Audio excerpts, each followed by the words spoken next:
Good morning everyone. स्वागत है आप सभी का एक बार फिर से आपके अपने यूट्यूब चैनल कैरियर प्लस में। और आज हम बात करेंगे आज पर्यावरण विषय पर। जो बच्चे इस समय तैयारी में जुटे हुए हैं सीटेट की, सीटेट 2019 की परीक्षा आपकी नज़दीक आ चुकी है। 7 जुलाई सन 2019 को आपकी परीक्षा होना संभावित है। तो उसी को ध्यान में रखते हुए हमने तैयार किया है आज ईवीएस पर बेहतरीन क्वेश्चंस।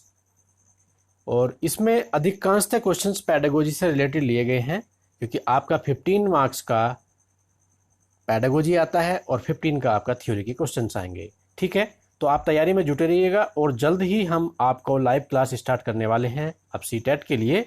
तो सभी बच्चे लाइव क्लास को भी अटेंड करते रहें। ठीक है, जिन्होंने चैनल को सब्सक्राइब नहीं किया था तो उनसे बताना चाहूँगा कि सबसे पहले चैनल को सब्सक्राइब कर लें। ठीक है, और वीडियो को लाइक तो अवश्य कर ही दें।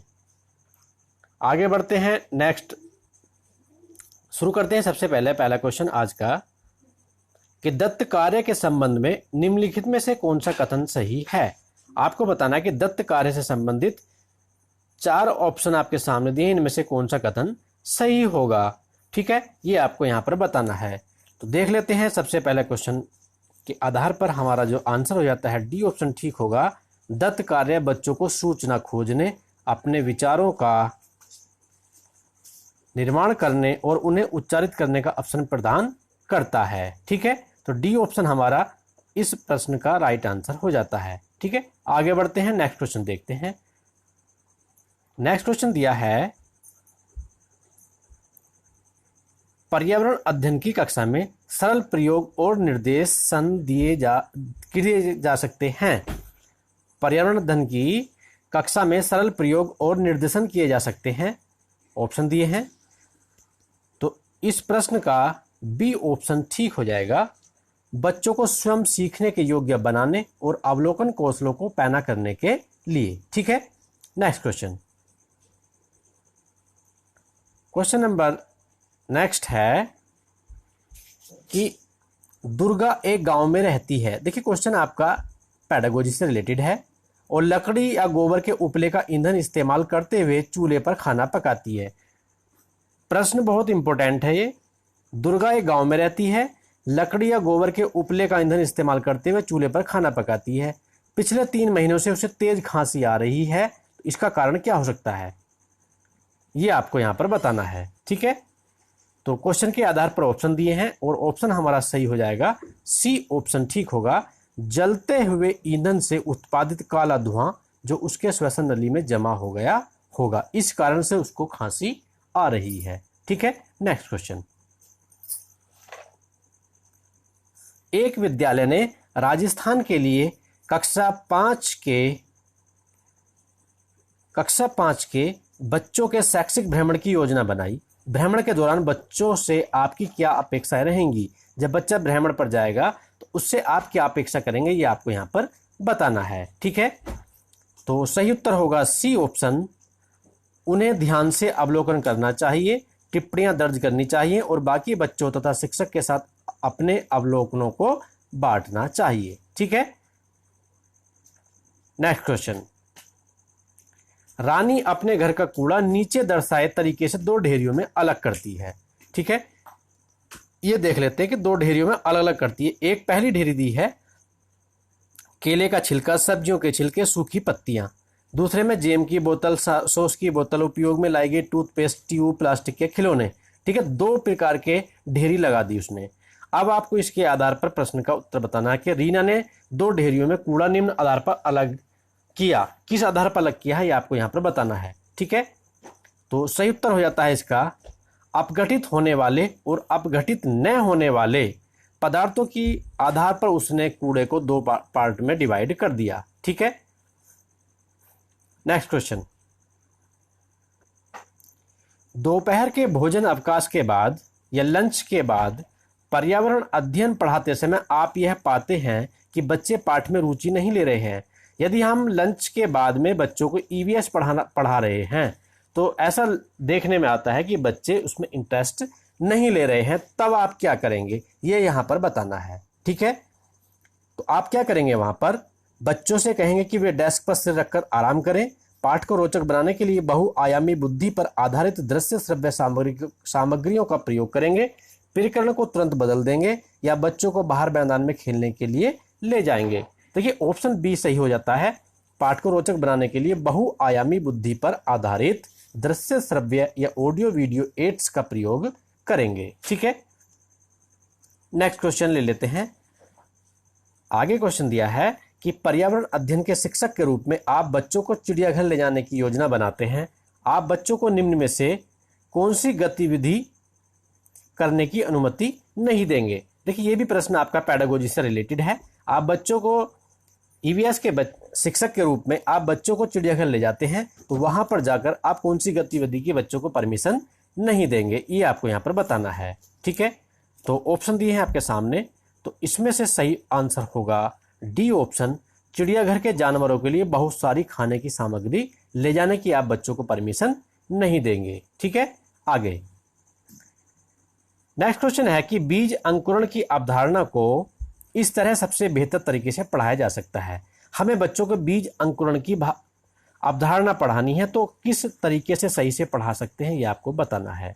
ठीक है, लास्ट ऑप्शन दिया है डी, बीज बोने, अंकुरण के विभिन्न चरणों का अवलोकन करने और उनका चित्र बनाने की गतिविधि को बच्चों को निष्पादित करने के लिए कहना, यह सबसे बेहतर तरीका होगा। अर्थात डी ऑप्शन हमारे प्रश्न का सही उत्तर हो जाता है। आगे बढ़ते हैं, नेक्स्ट क्वेश्चन ले लेते हैं। ये क्वेश्चन भी हमारा पेडागोजी से रिलेटेड होगा। देखिए पेडागोजी मोस्ट इंपोर्टेंट है आपके लिए, पांचों पेपर में ही पेडागोजी 50-50 आता है, तो इसको आप तैयार करके चले अगर आपको सीटेट पार करना है। ठीक है, क्वेश्चन दिया है कि मीरा और दिव्या छोटी लड़कियां हैं। मीरा समोसे, कटलेट और डबल रोटी खाना पसंद करती है, जबकि दिव्या ऐसा भोजन पसंद करती है जिसमें लौह तत्व की कमी है। ठीक है, मीरा और दिव्या को निम्न बीमारियों में से क्रमशः कौन सी बीमारी होगी। देखिए मीरा और दिव्या दो बच्ची हैं। मीरा समोसे, कटलेट, डबल रोटी खाना पसंद करती है, जबकि दिव्या ऐसा भोजन पसंद करती है जिसमें आयरन की मात्रा होती है, आयरन की कमी है। ठीक है, तो आप बताएंगे इन दोनों बच्चों को कौन सा रोग हो जाएगा।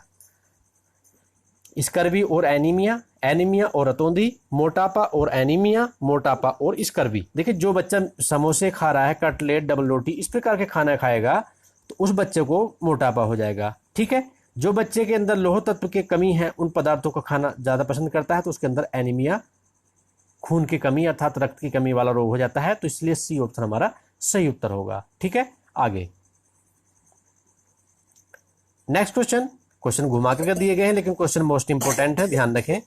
नेक्स्ट प्रश्न है कि नींबू साधारण पानी में डूब जाता है लेकिन नमकीन पानी में तैरता रहता है। कितने अच्छा प्रश्न है। नींबू को अगर हम साधारण पानी में डाल देंगे तो डूब जाएगा, बट जिस पानी में नमकीन पानी होगा तो उसमें नींबू तैरता रहता है। उसका रीजन क्या है ये आपको यहाँ पर बताना है। ठीक है, सही उत्तर होगा आपका बी ऑप्शन कि नमकीन पानी का घनत्व साधारण पानी के घनत्व से अधिक होता है, इसी कारण नींबू नमकीन वाले पानी में नहीं डूबता बल्कि ऊपर तैरता रहता है। नेक्स्ट क्वेश्चन, आगे क्वेश्चन दिया है कि पके हुए चावल रेफ्रिजरेटर में अपेक्षाकृत लंबे समय तक परिरक्षित किए जा सकते हैं। अगर पके हुए चावल हैं उनको हम फ्रीज में रख दें तो उनको लंबे समय तक हम परिरक्षित या सेव रख सकते हैं, तो उसका कारण क्या है, क्योंकि क्या होता है, क्योंकि इसमें बताना है आपको ऑप्शन सही क्या होगा। ठीक है, तो सही उत्तर हमारा हो जाता है इसका बी ऑप्शन, कम तापमान पर रोगाणु निष्क्रिय हो जाते हैं। जो बैक्टीरिया होते हैं वो कम टेम्परेचर हो जाने पर डीएक्टिव या निष्क्रिय हो जाते हैं। ठीक है, नेक्स्ट क्वेश्चन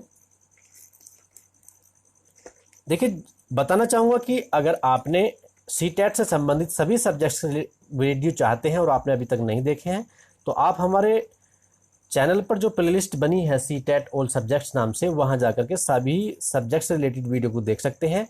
और उसके लिए मैंने आपकी सुविधा के लिए नीचे डिस्क्रिप्शन बॉक्स में एक लिंक दिया है प्लेलिस्ट के नाम से, वहां प्लेलिस्ट पर आप क्लिक करें और सीधे आप प्लेलिस्ट में पहुंच जाएंगे और सभी वीडियो को देख सकते हैं। ठीक है, नेक्स्ट क्वेश्चन, रक्त की जांच द्वारा किसकी उपस्थिति से मलेरिया की पहचान होती है।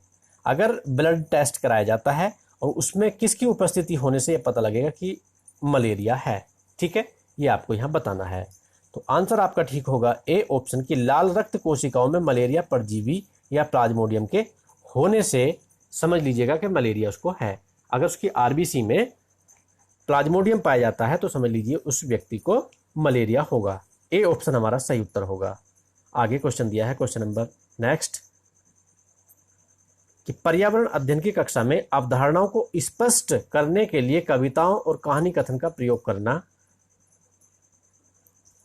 ईवीएस की कक्षा में अवधारणाओं को स्पष्ट करने के लिए कविताओं और कहानी का प्रयोग करना क्या कहलाएगा, ये आपको यहां पर बताना है। ठीक है, बताएंगे इसका आंसर क्या होगा। सही उत्तर इस प्रश्न का हो जाता है सी ऑप्शन, स्थानीय एवं विश्व स्तर पर संसार की प्रकृति को खोजने और कल्पना करने की योग्यता का विकास करने में मदद करता है। ठीक है, आगे प्रश्न देखते हैं क्या दिया है। नेक्स्ट क्वेश्चन है 74, किसके नेतृत्व में चिपको आंदोलन को बल मिला। आप बताएंगे किसके नेतृत्व में चिपको आंदोलन को बल मिला था। सुंदरलाल बहुगुणा, अमृता देवी बिश्नोई, मेधा पाटेकर, ए.के. बनर्जी। सही उत्तर इस प्रश्न का होगा ए ऑप्शन, सुंदरलाल बहुगुणा। ठीक है, इजी प्रश्न है बट आता रहता है। नेक्स्ट क्वेश्चन, विटामिन ऐसे पदार्थ हैं जो हमारी उपापचय दर बढ़ाकर भार में कमी लाते हैं, स्वस्थ रहने के लिए दवाई के रूप में लिए जाते हैं, पेशियों का विकास करके हमें ताकतवर बनाते हैं, या हीनता जन्य रोगों से बचाव के लिए थोड़ी मात्रा आवश्यक है। बताइए विटामिन कैसे हैं। सही उत्तर होगा डी ऑप्शन, हीनता जन्य रोगों से बचाव के लिए थोड़ी मात्रा आवश्यक है विटामिन की। ठीक है, आगे नेक्स्ट क्वेश्चन, ग्रामीण क्षेत्रों में गाय के गोबर से झोपड़ी की दीवार और फर्श को लीपा जाता है। आपने सुना होगा, ये देखा भी होगा कि ग्रामीण क्षेत्रों में गाय के गोबर से झोपड़ी की दीवार और फर्श को लीप देते हैं। उसका कारण क्या है, अर्थात किस लिए लीपते हैं। सही आंसर क्या होगा, कीटों को दूर रखने के लिए, चिकना और साफ बनाने के लिए, खुरदरा बनाकर घर्षण बढ़ाने के लिए, फर्श को प्राकृतिक रंग देने के लिए। सही जवाब इस प्रश्न का क्या होगा, सही जवाब हो जाता है बी ऑप्शन, चिकना और साफ बनाने के लिए। ठीक है, नेक्स्ट क्वेश्चन, एक किसान दानों को भूसे से अलग करना चाहता है। बहुत अच्छा प्रश्न है, ध्यान रखें, पेडागोजी का क्वेश्चन है। एक किसान दानों को भूसे से अलग करना चाहता है, जिस प्रक्रिया से यह क्रिया किया जा सकता है वह कहलाती है। वह कौन सी क्रिया कहलाएगी जिसके द्वारा यह कार्य किया जाएगा। हस्तचयन, थ्रेसिंग, निष्पावन या फसलों की कटाई। सही जवाब होगा थ्रेसिंग। देखिए थ्रेसिंग के द्वारा ही दाने को भूसे से अलग किया जाता है, जिसको हम थ्रेसर कहते हैं। ठीक है, गेहूं निकालने वाली मशीन होती है। नेक्स्ट क्वेश्चन, पर्यावरण अध्ययन की पाठ्य पुस्तकों में पहेलियां शामिल करने का निम्नलिखित में से कौन सा उद्देश्य नहीं है, ये आपको यहां बताना है। अर्थात 3 ऑप्शन सही होंगे, एक ऑप्शन गलत होगा। जो ऑप्शन गलत है उसको आपको सिलेक्ट करना है, वही आपके क्वेश्चन का आंसर होगा। तो सही जवाब होगा डी ऑप्शन, बच्चों के मस्तिष्क को भ्रमित करना और उन्हें इस भ्रम का आनंद उठाने देना। ठीक है, नेक्स्ट क्वेश्चन,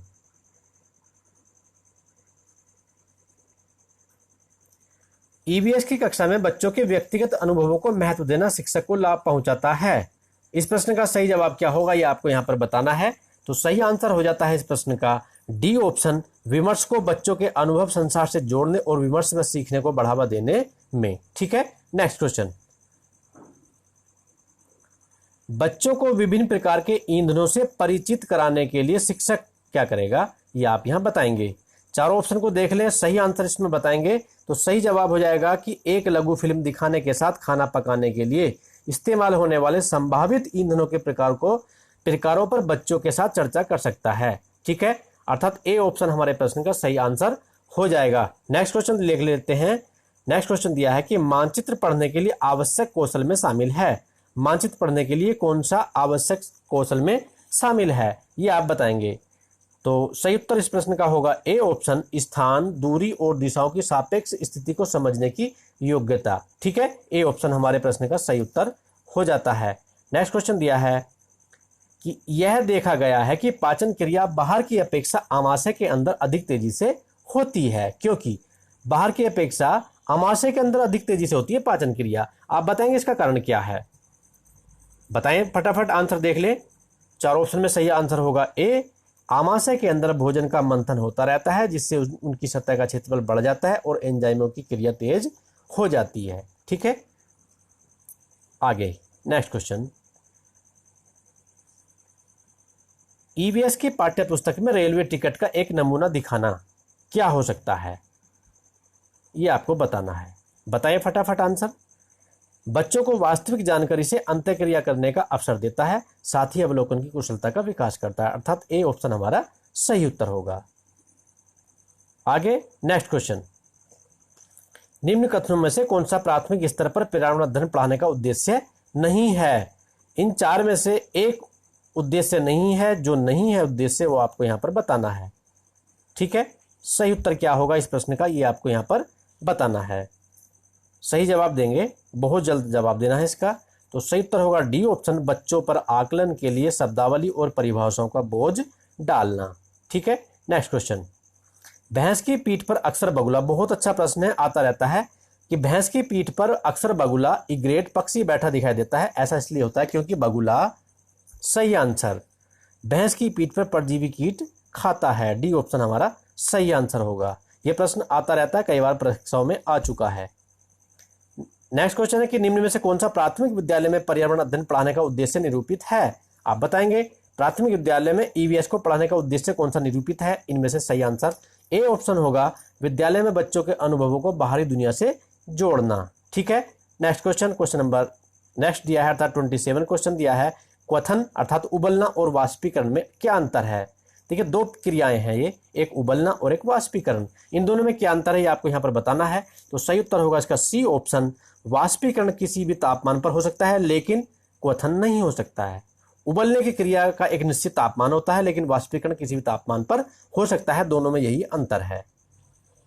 नेक्स्ट क्वेश्चन, एक पुरुष जिसका ब्लड ग्रुप है क्या? ओ है। एक ए रक्त समूह वाली स्त्री से शादी करता है, पुरुष का है ओ और महिला का है ए, तो दोनों की शादी होने पर बच्चे का ब्लड ग्रुप ओ होने की संभावना कितने % है, ये आपको यहाँ बताना है।